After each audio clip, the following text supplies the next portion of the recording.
blowing up. I sold my soul a good price, out of sight. My hoe got talent, right? Whole squad ran, do that shit, yay.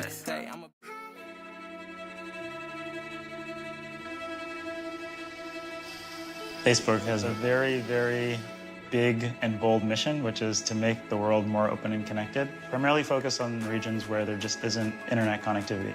And that's why we're really invested in solar-powered aircraft and lasers as a mechanism to do that. There is no one solution for all countries because population distribution in countries is very different. In some areas, there is the satellite solution, other areas, terrestrial links. And then for some areas, we're looking at high-altitude airplanes. We're building a very lightweight, very large wingspan aircraft capable of flying above normal airliners, above 60,000 feet, for up to 3 months at a time.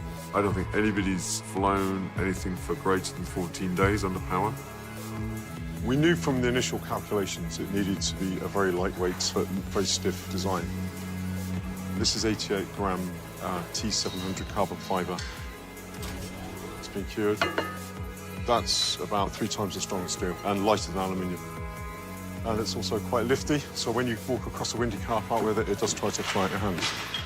Have you done that? We've tried that, yeah. Of course we have. Of course we've tried that, yeah. A ground station will transmit a radio internet signal to a mother aircraft, and that will then feed other aircraft in the constellation using laser technology, and they will provide you radio internet coverage. We have to challenge every assumption. We have to challenge the means by which internet is delivered itself. People have been using light to communicate, send messages for a long, long time. You turn the beam on and off, but you do that at billions of times a second.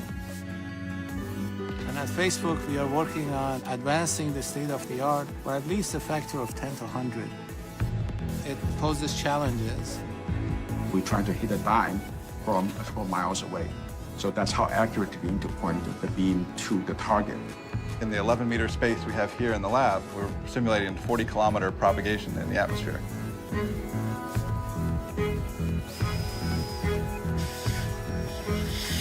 We probably had a look at about 5 or 6 different sizes of aircraft. It got bigger every time. I did have quite a nervous day one day when we decided to make it 42 meters. I decided to go over and check the building was big enough.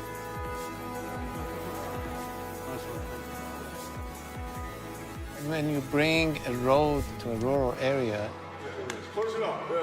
it always improves their lives. Similarly, when you bring an information highway to a place, it will really improve their livelihood. Andy. It's a bit of innovation, isn't it? Ready? If we can get the aircraft to fly reliably, then we're well on the road to being able to deliver the internet to a lot of people. We have to find that tension where we are pushing the boundaries of what might be possible to go into new frontiers for how we connect.